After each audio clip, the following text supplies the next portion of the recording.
टाउजीबाट एक भिक्षुले आज सामान्य फल दिवस हो, सामान्यको फललाई भनी बताइदिनुहोस् भनेर माग गर्नुभएको छ। यो सामान्य फललाई भगवानले जीवक अम्ब उद्यानमा बस्नुभएको बेलामा अजातशत्रुको प्रश्नलाई उद्देश्य गरेर देशना गर्नुभएको। भगवान जीवक वैद्यको अम्ब उद्यानमा 1250 भिक्षुहरूसँग बस्नुभएको बेलामा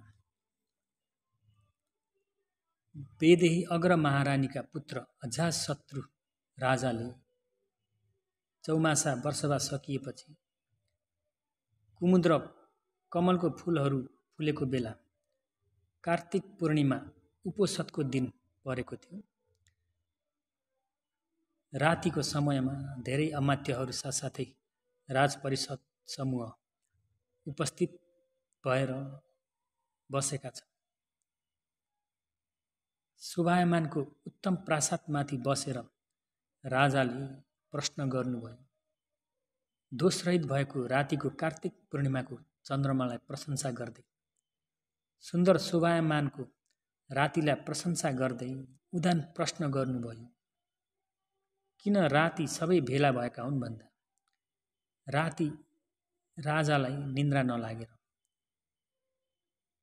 पितुघातक कर्मले उनलाई सुतेको बेला भालाले रोपेझै तर्छेर बिउजिन्थे।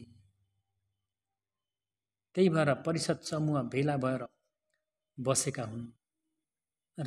राजा अजातशत्रुले भो अमात्यहरू, पूर्ण चन्द्रमाको शोभायमान भएको यो रात्रि समयमा अति शोभायमान भएको राम्रो रातिको समयलाई हेरेर तृप्ति नहुने अति शोभायमानको राति छ।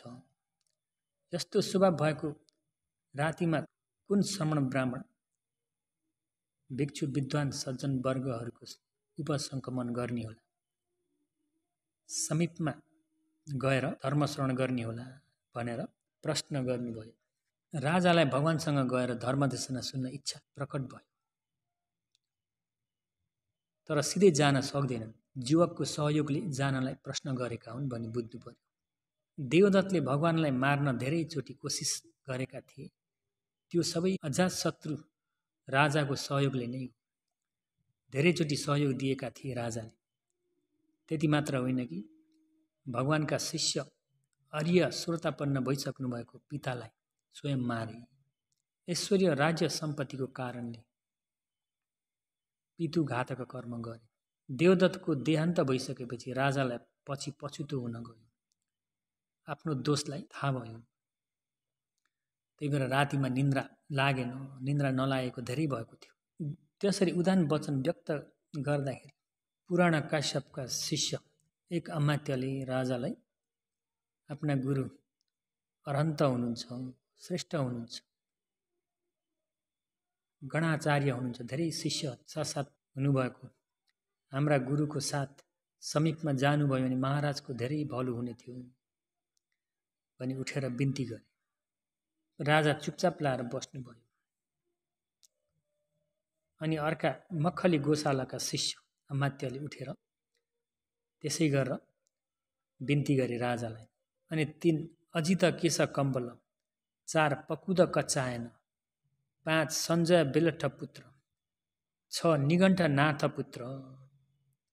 प्रत्येक गणाचार्य गुरुहरूका शिष्यहरूले आफ्ना गुरुको समीपमा लान कोसिस गरे। यी तिथ्य गुरुहरूलाई राजाले पहिले प्रश्न गरिसकेका थिए, तर उनले बुझ्न इच्छा भएको प्रश्न यी तिथ्य गुरुहरूले उत्तर दिन सकेनन्। आफ्नो दृष्टि धारणालाई नै भनी बताए। चित्त नबुझिकन फर्केर आउनु भएको थियो। ती अमात्यहरूको आफ्ना गुरुहरूको वर्णन राजालाई भनी बताउँदा, पाउ पर्न भनी बिन्ती गर्दा तर राजा चुपचाप लाग्नुभयो। छेउमा जीवक छ। जीवक वैद्य उठेनन्। किन भन्दा तिथ्यहरूको अगाडि भगवानको वर्णन गर्ने इच्छा भयो। चुपचाप लाएर बसे। राजाले जीवक उठेर भन्छन् कि भनेर आशा गरिरहेका थिए, तर भनेनन्। अनि राजा स्वयंले चुपचाप भएर बसेका जीवक वैद्यलाई, साथी जीवक, तिमी किन चुपचाप भएर बसेका भनी सोध्नुभयो राजाले। यो बेला जीवकको सहयोग चाहिएको छ राजालाई। जीवक भगवानका शिष्य हुन्। त्यो बेला वैद्य जीवकले, महाराज, मनुष्य देव ब्रह्मा सप्त समूहहरूका विशेष पूजनीय हुनुभएको सकल धर्महरूलाई गुरु बिना स्वयम्भू ज्ञानले स्वयं बुझिसक्नु भएको भगवान धेरै सङ्घ समूह 1250 भिक्षु सङ्घ समूहहरू साथसाथै मेरो अम्ब उद्यानमा विहार गर्नुभएको छ। अर्हम सम्मा सम्बुद्धो उज्जा चरण सम्पन्नो सुगतो लोकविदु अनुत्तरो पुरुष दम्म सारथी सत्ता देव मनुष्यानम बुद्धो भगवान। भगवान यी 9 गुणहरूसँग पूर्ण हुनुहुन्छ। मनुष्य देव ब्रह्मा वेणीय सत्तहरूका बीचमा गुण कीर्तिहरूले फैलिरहनु भएको छ। त्यस्तो स्वभाव हुनुभएको भगवानलाई शरण पर्नुहोस् महाराज। महाराजको मन प्रसन्न हुने थियो भनी जीवकले भन्ने बित्तिकै त्यो बेला राजाले, जीवक, त्यसो भए हात्तीयानहरूलाई तयार पार भनेर आज्ञा दिनुभयो जीवकलाई। जीवक पनि एकदम विद्वान थिए। हात्तीहरू पनि पोथी हात्तीहरू 500हरूलाई तयार बनाएर राजालाई बिन्ती गरे। हात्ती 500, स्त्री 500 जना सिपाहीको वेश लिएर हात्तीमा चढ्न लगाएर आफू पनि हात्तीमाथि सवारी गरी राजगृहबाट जीवक अम्ब उद्यानमा जीवकले लिएर गए धेरै परिषदको साथ। सबै स्त्रीहरू परिवार घेरेर, पुरुष 1 जना पनि छैन। किन पुरुष 1 जना पनि नराखेका भन्दा राजा बिम्बिसारलाई मारेका अजातशत्रुसँग विरोध पुरुषहरू हुन सक्छन्। आफूले अभिभार लिएर गरेको काम आफूमाथि दोष नआओस् भन्ने हेतुले स्त्री मात्रै बनाएर लिएर गएका हुन्। राजालाई परिषदको बीचमा राखेका छन्। चारैतिरबाट शत्रुले धनुषले हाने तापनि नलाग्ने गरी परिषद घेरेर गए। त्यति धेरै परिषद थिए। त्यो राजा भएको ठाउँमा बाण आइपुग्ने थिएन। त्यसरी प्रबन्ध मिलाएर लए। जीवकको उद्यान नेरी पुग्दा राजालाई डर लाग्यो। जीवकमाथि शङ्का भयो। किन जीवकले 1250 जना सङ्घ साथसाथै भगवान मेरो अम्ब उद्यानमा विहार गर्नुभएको छ भने, तर सुनसान छ, बत्तीको उज्यालो धरि छैन। जीवकले मलाई पक्रिन यो जाल गरे होला, मलाई छल गरे भनी शङ्का उत्पन्न भयो।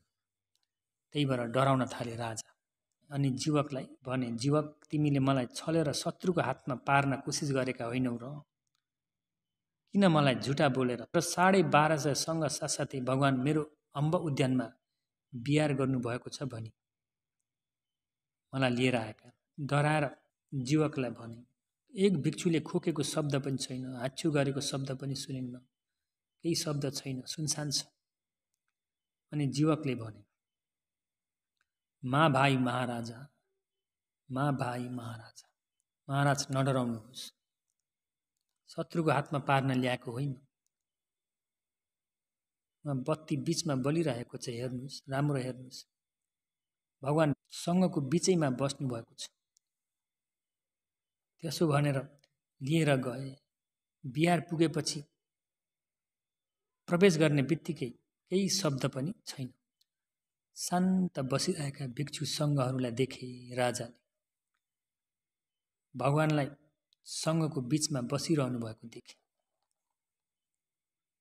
राजालाई सङ्घको शान्त भएको पनलाई देखेर छोरो उदयभद्रलाई याद भयो। याद आएर यो उदान भने राजाले, इमिनामे उपशमेन उदयभद्र कुमारो सम्मानागतो होतु येन एतरहि उपशमेन भिक्षु सङ्घो सम्मानागतो। यो बेला छोरा उदयभद्र सङ्घहरूको शान्त भए चाहिँ शान्त भइदिए हुन्थ्यो भनेर छोरालाई याद आयो। किन भन्दा मैले पितालाई माएर राज्य लिएको, छोरो ठुलो भएपछि उसले पनि मलाई माएर राज्य लिन्छ कि भन्ने चिन्ता भयो। भिक्षु सङ्घहरूको जस्तो शान्त स्वभाव भए हुन्थ्यो भने छोरोमाथि प्रिय भयो। अनि भगवानले पहिल्यै राजालाई बोल्नुभयो, अगमा खो त्वम महाराजा यथा प्रेम। महाराजा, तपाईँ आफ्नो छोरोप्रति प्रियतिर लाग्नुभयो भनेर भगवानले पहिले बोल्नुभयो। अनि अति खुसी भए राजा, भगवान मसँग रिसाउनु भएको रहेनछ। अति खुसी भए। उनले सोचेका थिए कि भगवान मसँग रिसाउनु भएको छ भनी त्यो सोचेका थिए। खुसी भएर भगवानलाई ढोग वन्दना गरे। ढोग वन्दना गरेर प्रश्न सोध्न अनुमति मागे। अनुमति नमागी प्रश्न सोध्न हुन्न। भिक्षुलाई दुकट आपत्ति लाग्छ। यापना भिक्षुनि अनुकाशकतम भिक्षुम पन्यम पुच्छेय पाचित्यम। भिक्षुनीलाई उद्देश्य गरेर प्रज्ञप्त गरेको शिक्षापद हो यो। भिक्षुनीले प्रश्न अनुमति नमागिकन प्रश्न गरेर पाचित्य आपत्ति लागोस् भनेर भगवानले विनय प्रज्ञप्त गर्नुभयो। भिक्षुलाई चाहिँ दुकट आपत्ति लाग्छ। अनुमति माग्दाखेरि भगवानले यदिच्छक महाराजा तम पुच्छ, महाराज जो इच्छा छ त्यो सोध्नुहोस् भनी अनुमति दिनुभयो। राजाले पनि भगवान लोकमा शिल्प विद्या अनेक छन्, हातले गरिने कला आदि विभिन्न इलम जान्ने व्यक्तिहरू छन्। उपमा हात्ती चढ्ने शिल्प, घोडा चढ्ने शिल्प, गण संख्या जान्ने शिल्प विद्या धेरै छन्। लोकमा विभिन्न इलम जानेपछि उनीहरूले त्यो आफूले जानेको शिल्प विद्याले प्रत्यक्ष फल पाउँछ, पैसा कमाउँछ, आफूलाई पनि सुखपूर्वक जीविका चलाउन सक्छन्, मातापिताहरूलाई पनि खुवाउन सक्छन्, दान गर्न सक्छन्। हो त्यस्तै भगवानका भिक्षुहरूले भिक्षु भएर प्रत्यक्ष पाउने फल के छ देखाउन सक्नुहुन्छ भगवान भनेर प्रश्न गरे। भगवानले राजालाई फेरि प्रश्न गर्नुभयो, महाराज यो प्रश्न अरू श्रमण ब्राह्मणहरूलाई सोध्नु भएको थियो भनी याद आउँछ कि आउँदैन भनेर भगवानले फेरि प्रश्न गर्नु। भगवान, मैले अरू श्रमण ब्राह्मणहरूलाई सोधिसके। गणाचार्य तिथ्य गुरु 6 जनाहरूलाई मैले सोधिसके। सामान्य फल, भिक्षु हुनुको फल, समणस्स भाव सामान्य, भिक्षुको भाव, भिक्षु हुनुको फाइदा फल।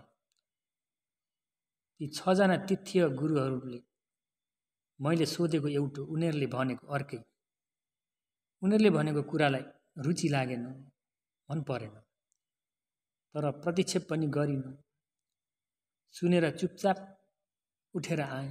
भिक्षु बनेको प्रत्यक्ष फल के हो भनेर फेरि प्रश्न गरे। महाराज, तपाईलाई नै म भगवानले फेरि प्रश्न गर्छु। तपाईको एक कर्मचारी राजपुरुषले विचार गर्छ, राजाको यति ठुलो भव्य धन सम्पत्ति परिपूर्ण छ, राजा हुन पाउनु भनेको सानोतिनो पुण्यले हुन सक्दैन। राजा पनि मान्छे नै हुन्, म पनि मान्छे नै हुँ। किन यति सानो कर्म भएको मेरो? अहिले म अजातशत्रु राजाको कर्मचारी भएको छु, उहाँको सेवा गर्नु परेको छ। म पनि अब भिक्षु लगाउँछु, कुशल पुण्य गर्छु भनी शासनमा प्रवेश भई श्रमण धर्म आचरण गरेर बस्छ। काया वचन मन संयम भएर बस्छ। लगाउने चिवर खाने आहारहरूले सन्तुष्ट भएर बस्छ भनी। अनि एक जनाले राजालाई खबर पुर्याए।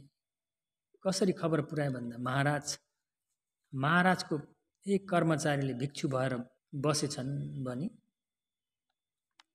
खबर पुर्याएछन् भनी तपाईले पहिले सम्पर्क गरे चाहिँ त्यो कर्मचारीलाई सम्पर्क गर्नुहुन्छ कि काम गर्न आइज आदि भनेर सम्पर्क गर्नुहुन्छ महाराज भनेर भगवानले सोध्नुहुन्छ।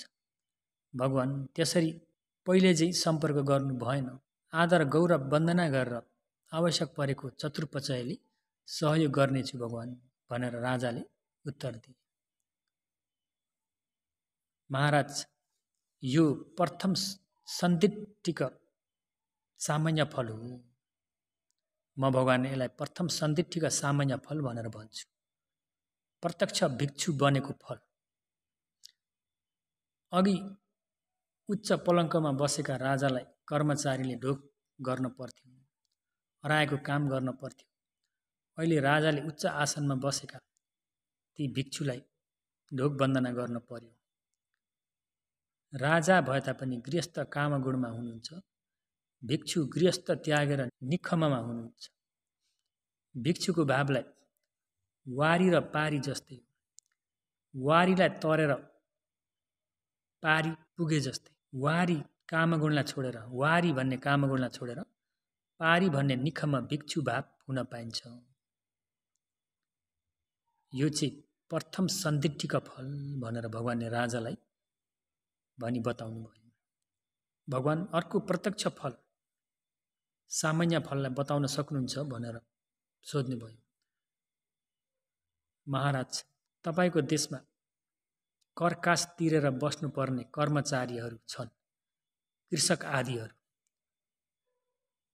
ती करकास तिरेर बसेका कृषक आदि कर्मचारीहरू त्यस्तै अघि भने चाहिँ कुशल पुण्य गर्न चाहेर भिक्षु लगाए भने त्यो कृषकलाई फेरि आएर काम गर्नु भनी अराउनुहुन्छ महाराजले। उनीहरूसँग कर माग्नुहुन्छ भनेर भगवानले प्रश्न गर्नुभयो। भगवान, उनीहरूसँग कर मागेर भएन, मैले नै उहाँलाई दान गर्नेछु, आवश्यक परेको सुरक्षा पनि दिनेछु। महाराज, यही नै हो भिक्षु लगाएको प्रत्यक्ष फल, द्वितीय सन्दिष्टिक सामान्य फल भन्छ यसलाई भनेर उत्तर दिनुभयो। अझै राजाले प्रश्न गर्छ। भगवान अझै उत्तम माथि माथिका श्रेष्ठ फलहरू, सामान्य फलहरूलाई दर्शाउन सक्नुहुन्छ भगवान भनेर प्रश्न गर्छ। महाराज, अझै श्रेष्ठ फलहरू छन्। भिक्षु भएर पातिमुख सम्वर्षी, इन्द्रिय सम्वर्षी, आजीव पारिशुद्धिशील, पच्चय सन्निश्चितशील, यी चतुर पारिशुद्धिशीललाई पुरा गरेर। पातिमुख सम्वर्षील भनेको चुलशील, मजिमशील, महाशील। भिक्षु भइसकेपछि लोकमा भगवान उत्पत्ति हुनुभयो। अरहम आदि 9 गुणले पूर्ण हुनुभएको भगवान लोकमा उत्पत्ति भएर आउनुभयो। भिक्षु पनि शासनभित्र प्रवेश भई रुखको बोक्रो पकाएर रङ दलेको चिवर लगाउँछ, दारी कपाल खौरेर शान्त स्वभाव शील पालन गरेर बस्छन्। पाणातिपात प्राणघात गर्दैनन्, चोर्दैनन्, कामगुण उल्लङ्घन गर्दैन, झुटा बोल्दैन, गाली गर्दैन, चुक्ली लगाउँदैन, व्यर्थ निरर्थकका कुरा गर्दैन, जाँड रक्सी पिउँदैन, रुख वृक्ष काट्दैन, माटो खन्दैन, विकाल भोजन खाँदैन, नाच्ने गाउने बजाउने हेर्ने सुन्ने गर्दैन, फूल माला लगाउने, गन्ध विलेपन सुगन्धहरू घस्ने, शरीरलाई सजाउने गर्दैन, उच्च आसन महाआसनमा सुत्दैन, काँचो धान काँचो मासु ग्रहण गर्दैन, स्त्री कन्या कुमारी दासी दास ग्रहण गर्दैन, भेडा बाख्रा कुखुरा सुँगुरहरूको दान लिँदैन, हात्ती घोडा अरू पशुहरू पनि दान लिन्न, खेत बारी दान लिँदैन, चिठी पठाउन एक घर चढ्दै अर्को घर झर्दै दूतको काम गर्दैन, क्रय विक्रय किनबेच गर्दैन, ढक तराजु टोकरीमा ठग्ने, नक्कली सुन पैसाहरूलाई सक्कली भनी छल्ने गर्दैन, बाटामा लुट्ने, चोर्ने, हातखुट्टा काट्ने, मार्ने काम गर्दैन। आदि सिलहरू पालन गरेर बस्छ। यो चाहिँ चुलसिलको संक्षिप्त भने दर्शाएको। अब मझिमा सिल, बीज बोट बिरुवालाई बिगार्दैन, अर्को दिनको लागि सन्निधि खान लाउन भनेर थुपार्दैन। बाख्रा जुदाउने, कुखुरा जुदाउने, घोडा जुदाउने, हात्ती जुदाउने, मुठी युद्ध सैनिकहरू हेर्ने, युद्ध सम्बन्ध कुरा गर्ने, रथ चढ्ने, धनुष खेल्ने, जुवा खेल्ने आदि प्रमादका कुरा गर्दैन। उच्चा पलङ्कमा बस्ने, भुत्ला लामा भएका ओछ्यान, विचित्र जनावरका भुत्लाका ओछ्यान, रुईको गद्दा, फुलले सिँगारेको आसन, सुन चाँदी मिसाएर बनाएको आसन, हात्तीको पेटमा ओछ्याउने छालाको काठी, घोडाको काठी, रथको काठी, चितुवाको छालाले बनाएको आसन, रातो सिलिङ आदि विचित्र गरी बनाएका अनुचित अकप्य उच्च आसन महाआसनहरूमा बस्दैन, सुत्दैन। ऐना हेर्ने, गाजल लगाउने, भाला भिर्ने, विचित्र छाता ओढ्ने, हातमा अलङ्कार लगाउने, विचित्र चप्पल लगाउने आदि धारण मण्डन विभूषणहरू सजाउने काम गर्दैन। व्यर्थ निरर्थकका कुराहरू, राजाका कथा, चोरका कथा, अमात्यहरूका कथा, युद्ध सम्बन्ध कथा, खाने आहारका कथा, वस्त्र सम्बन्ध कथा, ज्ञाति आफन्तीका कथा, याना कथा, गाउँ नगरका कथा, स्त्रीका कथा, बलवान वीरताका कथा, पानी पँधेराका कथा, तीर्थका कथा, मरेका व्यक्तिहरूका कथा, विविध लोक सम्बन्धका कथा, नदी समुद्रका कथा, लौकिक उन्नति र हानिका कथा आदि स्वर्ग र मोक्ष जानुमा विपरीत कुरा तिरछाना कथा गर्दैन, तर्केर बस्छ। कसैसँग झगडा गर्दैन, अरू मान्छेहरूको दूतको काम गर्दैन, लाभको लागि काम गर्दैन। यो चाहिँ मझिमसीलाई संक्षिप्त भनेर दर्शाएको। अब महासील, मिच्छा जीव भन्ने अङ्गशास्त्र पढेर अरूलाई त्यो अङ्गशास्त्रले जीविका चलाउँदैन। निमित्त शास्त्र मान्छेहरूलाई भनेर जीविका चलाउँदैन। उपात शास्त्र, सपना शास्त्र, बलिदान, हवन कुण्डमा घिउले चामलले पूजा गर्ने, रगतले पूजा गर्ने, भूमि युद्ध शास्त्र, भूत पिशाचको मन्त्र, काग कराएको शब्द, अरू चराहरू कराएको शब्द भनेर जीविका चलाउँदैन।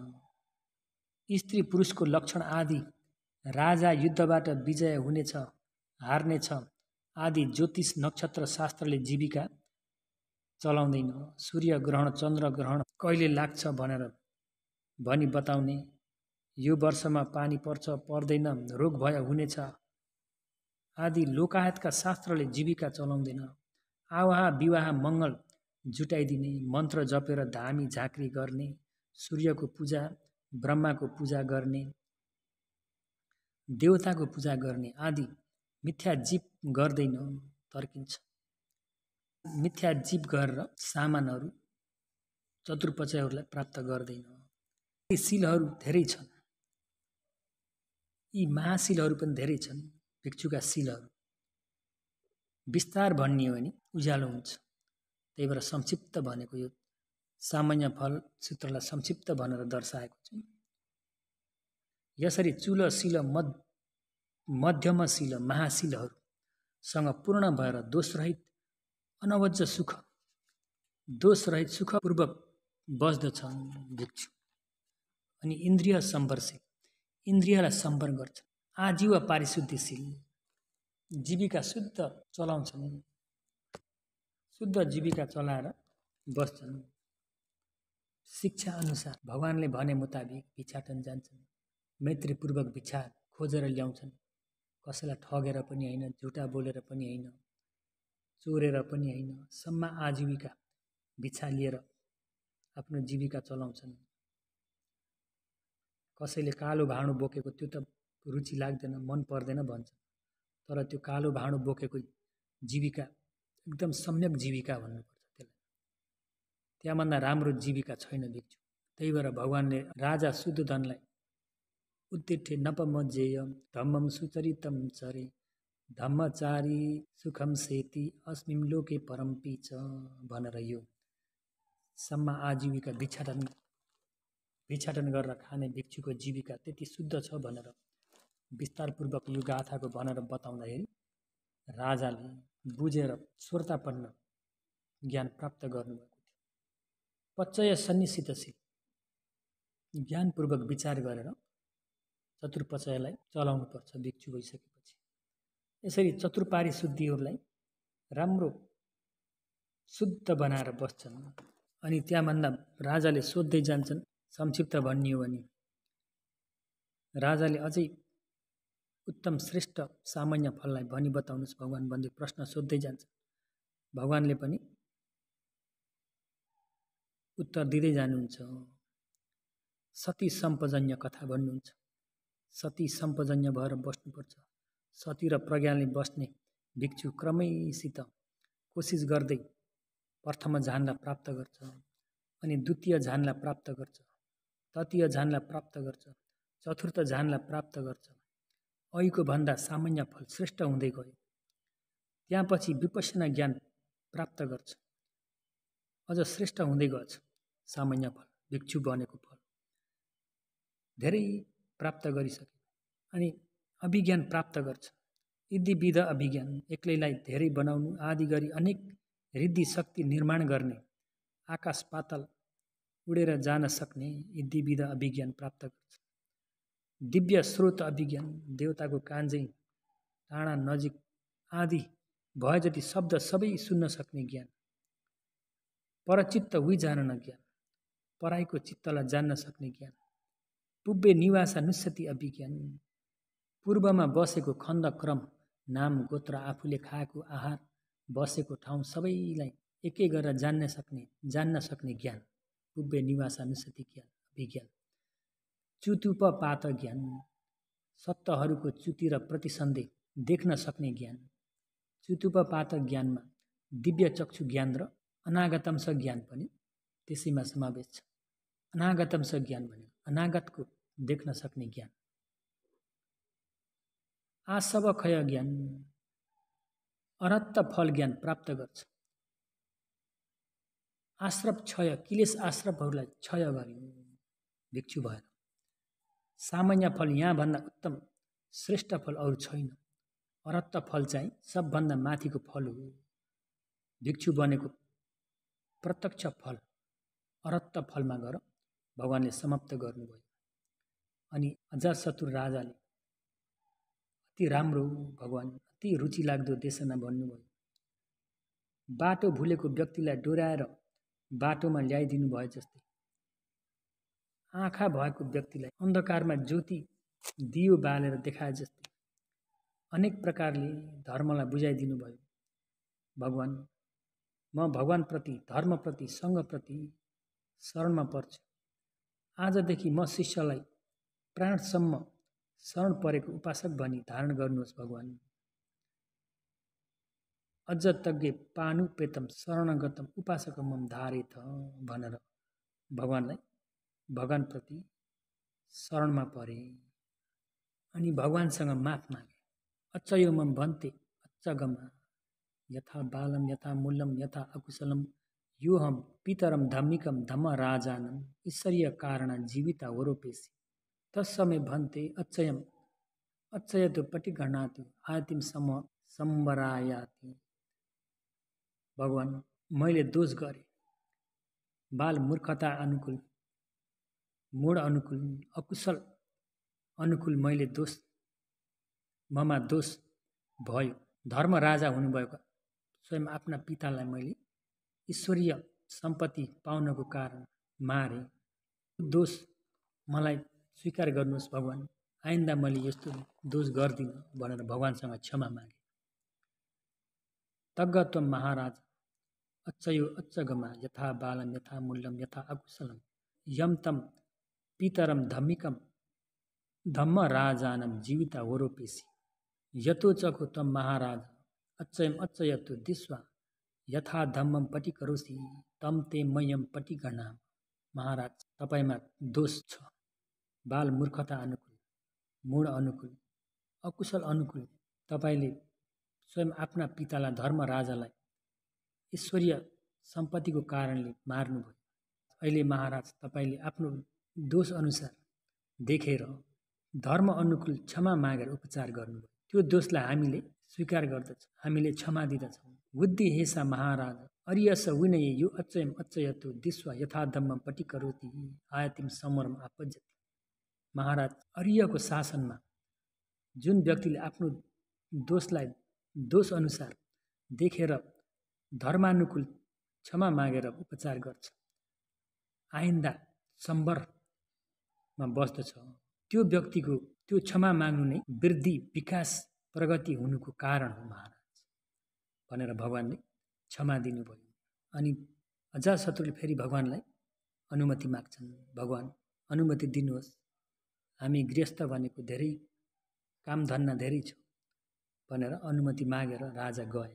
राजा फर्किसकेपछि भगवानले भिक्षुहरूलाई भन्नुहुन्छ, खतायाम भिक्षुए राजा उपहतायाम भिक्षुए राजा। भिक्षुहरू यी राजाले आफूले आफैलाई नाश गरे, आफूले आफूलाई बिगारे। यदि यी राजा आफ्ना पितालाई मारे थिएनन् भने, पितुघातक कर्म गरे थिएनन् भने सामान्य फल देशनाको अन्तिममा श्रोतापत्ति फल प्राप्त गर्ने व्यक्ति हुन्। तर पितुघातक कर्मले रोक्यो, श्रोतापन्न हुन सकेन। यी राजा मरेपछि पितुघातको कर्मले गर्दा लोहकुम्बी नरकमा 60,000 वर्ष पर्छ। 60,000 वर्ष नरकमा परेर त्यहाँबाट निस्केर प्रत्येक बुद्ध हुन्छन्। 2 असङ्ख्य 1 लाख कल्पसम्म पारमी पुरा गरिसकेका व्यक्ति हुन्। तर सङ्गत गल्ती भएर 60,000 वर्षसम्म नरकमा पर्नु पर्यो। त्यही भएर सङ्गत भनेको बहुत जरुरी पर्दछ। सामान्य फल सूत्र देशनालाई